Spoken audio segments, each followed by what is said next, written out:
Hi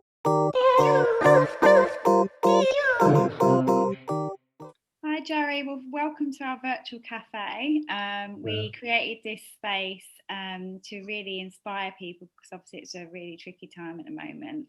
And we just wanted to talk to people about their journeys throughout COVID and their own personal experiences and how people have turned a negative into a positive. And also, really, to give people a bit of hope through this time and just share some tips and advice that you might have like taken on yourself and be able to share that with other people. Yeah, so thank you for joining us. Brilliant. Thank you for having me. I'll start talking about the way in which the year started last year. So it wasn't too bad of a year. Everyone was thinking 2020 is going to be the best year ever. But quite slowly, or quite quickly, should I say, it turned into a bit of a mess. And I think, like everybody at the beginning, I had thought it would be over relatively quickly. I thought, oh, this is not going to last too long. Here we are, almost a year later, in the same position, and still with no end in sight. But I think the first few months of the first lockdown were quite difficult because I think for everybody, you're giving up your freedom of movement for one. So I found that bit quite challenging at first, and of course you're at home learning to work from home. There's me and my partner here, so it was both trying to find out the right space for us to both work and be effective in that period of time. I think I wasn't as productive as I could have been in the first few weeks as I was adjusting to working from home. I prefer to work in the office if I can do, but after a while, you realise that um, there isn't a sort of end date, and you have to make it work. And of course, I'm a social person. I like to get out. I like to meet people. I like to uh, uh, sort of just be around people, and that brings me happiness. Um, so it was learning to adapt to that, and I read a few different blogs from different people that were going through similar things. And there's plenty of people out there that for people that were quite lonely, and plenty of charities that actually help people that are um, not in the best place, and they'll talk you through if you're having a difficult time coping, because mental health has become one of the bigger things over the past year that's been more talked about, and does need to continue to be talked about. But as the weather started to get better last year, everybody started to think, okay, well, hopefully the virus will start to subside a bit and we'll get back to some normality. I'd say by May, I think I was kind of back to normal with my routine, and I was used to knowing I'm working from home and exercising to and keep fit and getting out a bit. And at that point, I had an exam booked um, for April, which was delayed because it was an exam in a test center, and then it got moved to July, and then they managed to allow you to do these things virtually from July onwards. I was able to do it from home, but um, for me, it was the stressful part was working towards an exam, learning to work from home, not being able to have the social aspects. But as time went on, I was able to adapt to that, and I think it's important to have a good support network around you. I think our work were very understanding and very helpful with that process, and my friends and family really helped me with that as well. So I was able to sit that exam in July and pass that, and then got my chartered status at work. Yeah.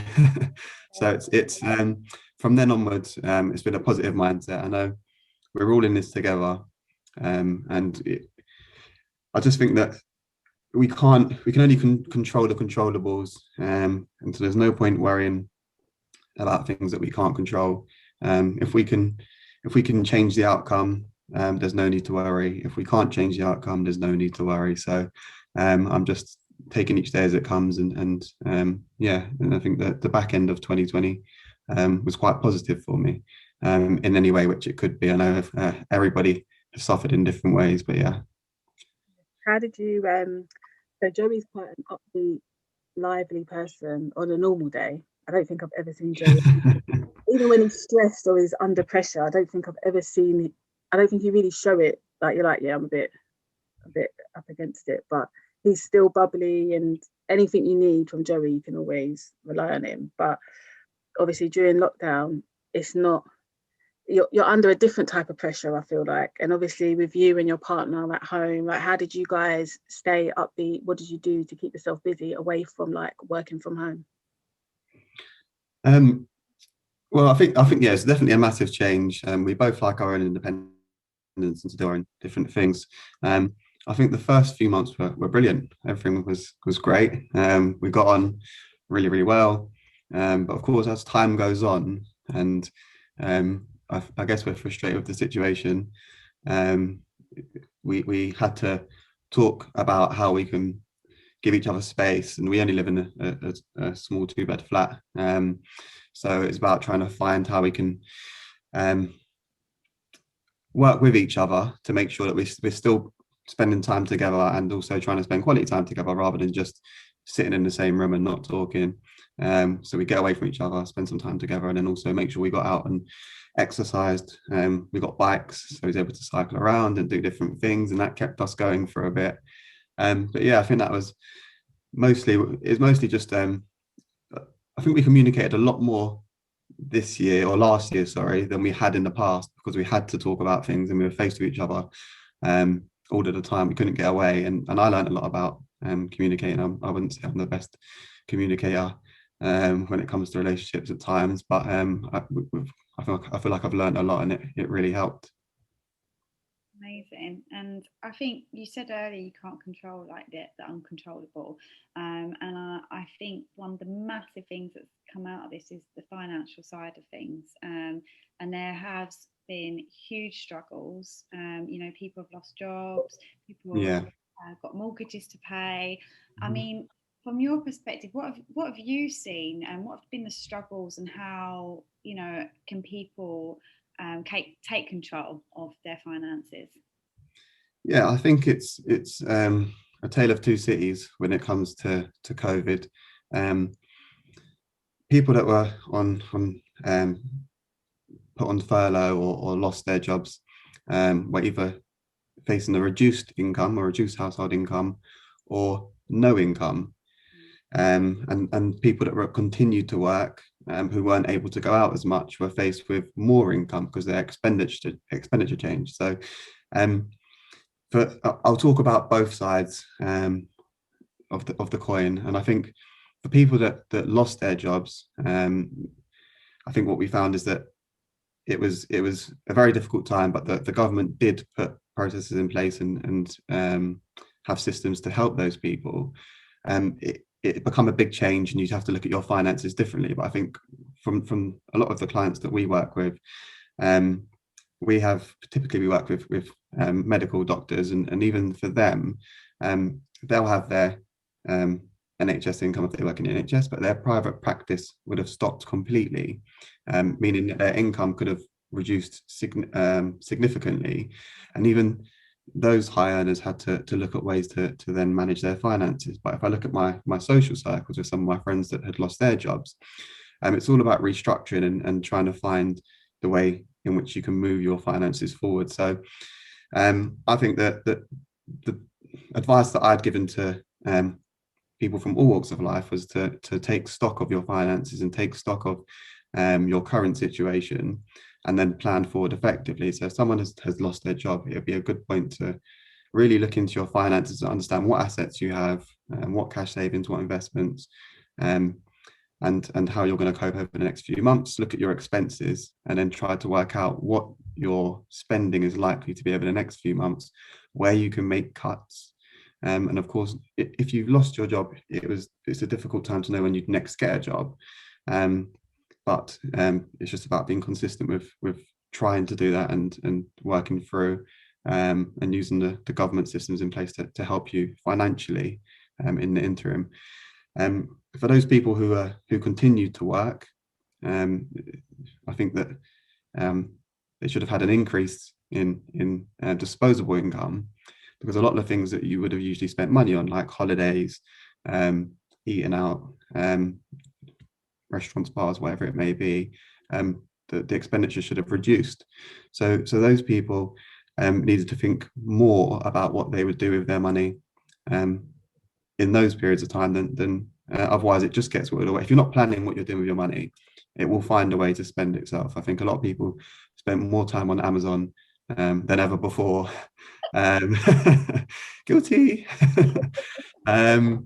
And so online shopping become a big thing, and people spent money on things that they didn't necessarily need, stuff like new clothes, etc. When you've got nowhere to wear it. Again, on the other side of the coin, it's about still managing your money and thinking about what's coming in. And I think it's about 56% of people in the UK have, or 56% of households in the UK have less than £1,500 of savings in their bank accounts. And the average UK person has £8,000 of consumer debt.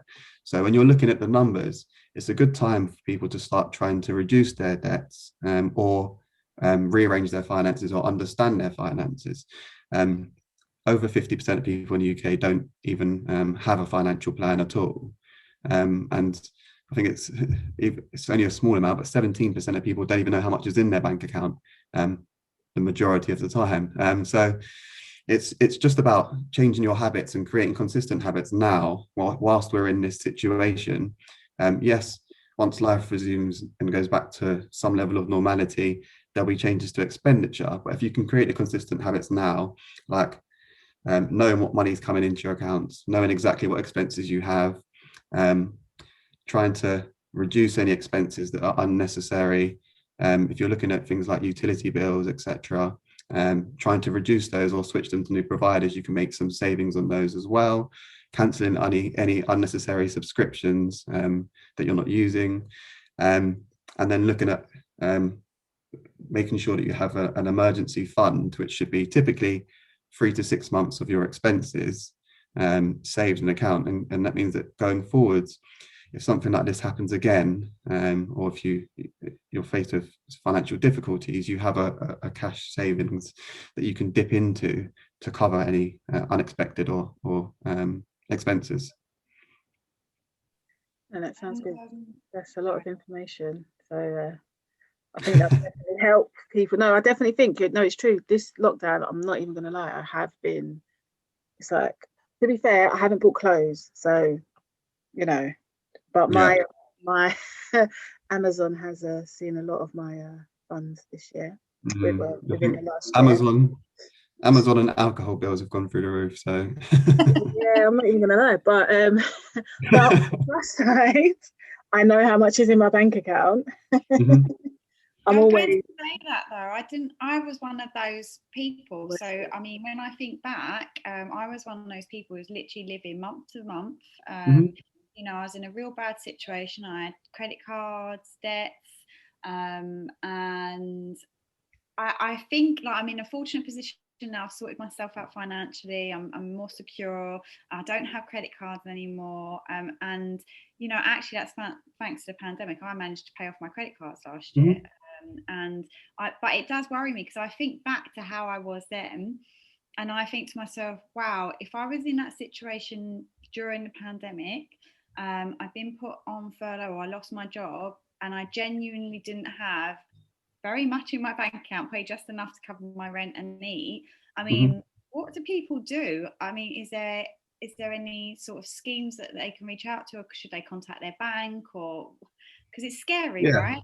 It is. I think it's one of the scariest things, knowing that you've got expenses that need to be paid, but not knowing where the money's going to come from to pay that. And I think your bank, a lot of the banks during the pandemic have been very understanding. So if you have credit cards, loans, mortgages, they do give holidays on those, so you don't have to make those payments. That's been extended continuously as we go through the pandemic. But it's important. I think a lot of people have tended to avoid having the conversation. They're worried about contacting their bank and bury their head in the sand. And that's the worst thing you can do. The banks have been understanding and are willing to make exceptions because of the pandemic. And an overdraft that you have that you may think, it's only a couple of £100, but the interest rates on overdrafts are expensive. They're typically higher than what you have on credit cards. just speaking to your bank, you can get either a hold put on any interest being charged, meaning you don't have to worry about any costs coming out for the foreseeable future. Or if it's a mortgage, you can do that as well and go on a mortgage holiday for a period of time. But the banks would be the first place to start and the first people to speak to. The government then have a number of schemes in place, and you can speak to the Citizens Advice Bureau, who will give you free financial advice or free advice on what you need to do with regards to any potential bills that you have coming up as well, and how to and any benefits that are available to you. And again, any bills that you do have, whether it's utility providers or elsewhere, then you can contact those as well and try and come to an agreement with them as well. That's really good advice, and I think it is just about taking that first step, because it is scary, and actually I think back to years ago, I never told anyone the situation I was in, and I felt ashamed to admit it. And I think this year and certainly last year we saw a huge rise in deaths, you know, and I do think that the finance was a big part of that. People were just so ashamed and didn't know where to turn. So I think a really important point is, you know, citizen advice would have been amazing for me to turn to, and get help from, because I guess places like that as well, you don't necessarily have to give them your details. You can just phone up for advice. So, yeah, they'll speak to you over the phone. And I think in society, finance is one of those taboo subjects, and it has been, and it shouldn't be. And people need to speak about it more. And I think if people are a bit more open about their financial situations, then people can help each other. So if somebody has lots of money, then they could give someone advice on how they've made that money. If somebody is in debt, they could give advice to somebody else of how not to get into debt, and they could speak to somebody else who could say, oh, I was in debt previously and I got out of it by following A, B, and C. But I think people are ashamed to admit that they have debt, but it's quite normal in society. And if you look at the way things are going at the moment, you have companies like Klarna that do buy now, pay later, that are encouraging people to buy things that they can't afford and pay it back later. And I think the younger generation are being sucked into that, and I'm sure in the future there'll be difficulties there. I know they're finally looking at regulating buy now, pay later, but when no millennials up until 2014 were taught financial or personal finance in school. In 2014, they introduced it into the curriculum. So up until that point, nobody knew anything. No one tells you in school how a credit card works. Nobody tells you how a mortgage works. No one tells you about loans, or no one tells you about investing, how you can improve your returns over a period of time. So nobody knows these things. You have to learn for yourself. There's very little financial literacy that's given to you through the education system, and that's why a lot of people end up in this situation. And by talking to people, that's the only way you'll educate yourself, by reading up online and looking at different things. But if you're not looking and having the conversations, then you'll stay in the same position, and sometimes it's very difficult to see a way out. I think you're right in that, especially with the school systems. And you know what I'm like with the girls, I'm literally onto them about saving and talking to them about finances on a whole from this age already. And I mean, you know, like Alina's the age I was when I moved out, and I think I had no idea. I mean, you know, my mum made me go down the road and pay bills and things like that, which was great, because I'm glad I knew how to pay my council tax and how to pay rent. I knew all that. But financial planning and how to manage my money, I had to learn the hard way. You know, I was 18 with a baby, living by myself, and credit cards was like, oh, you know, they're dropping through your door, and you're thinking, oh, all right, I'll have that. And then before you know it, exactly that, Mish, from a young age, I was in that. I've got debt, I had this, I had that. And I mean, I've literally just left home. So if I had the education from school, I think we would have been all right. But you mentioned recently that you passed your exams and you became a chartered financial planner. Congratulations. Thank you. Hard work, and it all paid off. Explain to me a little bit what that means and what's the difference between a financial advisor. Yeah, so it's 6 years of studying post-university. I started at 25, finished at 31. It was difficult going back to studying just because I hadn't read a book like that for a number of years. It was just black and white text, each book about 400 pages. And you have to get through those. So there's two different types of financial planners. There's just a normal financial planner and a chartered financial planner. In order to give financial advice in the UK, you need to do 6 exams typically, or depends on what regular which board you go with. They have different exams and qualifications, but for the one I chose is 6 exams. Once you've passed those, you can give financial advice in the UK. For investments, pensions, protection, etc., and so on.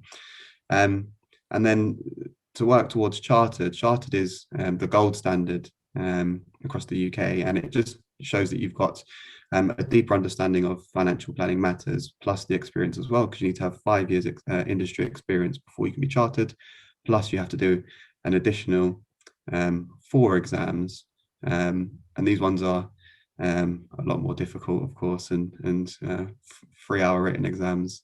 You can only sit them every 6 months. So, but yeah, it was accumulation of hard work and learning on the job, but it's worth it in the end. Yeah, you've done really well. You're very dedicated. So very proud of you. Well done, well done. Thank you. Pat myself on the back. So I know you do offer personal advice to people, and you've got your Instagram as well and things like that. So let us know, what's your Instagram, what kind of stuff we talk about on there? Can someone reach you if they need personal advice? So my Instagram is @thefinancialplanman. So you can add me on there. In terms of what I do, I'm not allowed to provide financial advice to people outside of my job. I do give guidance to people, so I can direct people and tell them the sorts of things that they need to be looking at. So I'll talk on there. I talk about how to save, how to invest, the type of life insurance policies people need to be considering, and all the different things that go into managing your finances, all the things that people typically want to know. So just as an example, I think for most people or most friends that I have children, they don't have life cover, and I've been banging on about getting life cover, and now they're getting that in place. Yeah, and things like income protection. So income protection means if you're unable to work due to an illness or disability, then the policy would pay you a tax-free amount until you either return to work or until the end of the policy, which is usually sort of your retirement date. And one of my friends is a builder. He's got his own company, and playing football fell over and broke his arm, so he couldn't work for 8 weeks, had no income for 8 weeks. So it's just me trying to give people just the general advice that they need to make the right decisions, because a lot of people aren't even aware of just the basic parts of financial planning, and they think, oh, it's just about investing money, and it's not. There's so much more to it than just investing money in the stock market, but it is about managing your finances and of course growing your overall wealth, talking about pension planning and getting towards retirement and what you can do there, but also thinking about how the next generations, if you have children, and how you can make sure you provide for them, or they're protected in the event of the worst things happening to you as well. So I'm there. Anyone can message me if they've got questions about their own personal finances. I'm happy to answer any questions on those, and there have been plenty of people that I have helped and guided, but I can't say specifically you must do this and put it in this account and put this much money in, because I can only do that as part of my job. I'd lose my license if I did that. But I'm allowed to guide people and say, look, you should be considering a pension, or you should have an emergency fund of this much, or you should be thinking about investing, and these are the places you can look and the type of advice that you can get for that. Yeah, no, that's great. I think I've literally, since the last few years, working with the team and stuff, 100%, I've learned so much from it that I'm like, right, this is what needs to be done. I'm always telling people, I'm saying, Mum, you need to make sure this is done. You need to make sure that's, like, I'm on a roll. I'm literally on a roll. I think I've even had chewed Michelle's ear off a couple of times. I've just wrote down life cover and income protection. On to her. So I can speak to you afterwards and tell you all the things that you need. Yeah, so I'm happy to help you. I've been on to her. We don't get educated about it, do we? And no. you know, you go. It's like when like for me, I'm always educating people about starting new businesses and things like that. But Mhm. the finance side, I leave that alone because I know it's not my strong point and it's not something I've been educated on. So Mhm. I think that would be like really useful. And I think maybe perhaps we can work with you and do a couple of sessions where we do QAs on Yeah, specific topics. more than happy. It's probably more selfish than anything, but it's about really understanding, you know, future proofing, you know, yourself. So you've got that cover in place in case anything does go wrong. Because you're right, when I think about finances, I'm just thinking about, oh, I'll clear my credit cards and I have a bit of savings. That's it. Yeah, and there's disparities between different generations. There's also disparities between men and women when it comes to finances, and really everyone needs to have an equal playing ground. But without the right information, people don't. So I'm all about wanting everyone to have the same opportunities. And you shouldn't only be afforded certain opportunities if you come from a wealthy background and your parents have had financial advice previously and they're advising you on things to do. Everyone should have the same access and be able to make the same decisions, but based on their own personal circumstances. So yeah, I'm more than happy to do Q&As with people and answer any questions that need to be answered. Yeah, so that's great. Thank you so much, Joey, for all the advice and tips. Mm-hmm. Great. Not a problem. You and hearing about your experience. Hopefully we'll be speaking to you again soon. But yeah, definitely I think everyone should jump on your Instagram and have a look at all your advice you got there. So thank you Brilliant. so much. Yeah, not a problem. Thanks. Thank you. And congratulations again on passing your 6-year exams in the Yeah. yeah, and thanks for joining us at the Virtual Cafe. We really appreciate it. Thank you for having me. No worries. I'll speak to you soon. All right. Bye, ladies. Take care. Bye.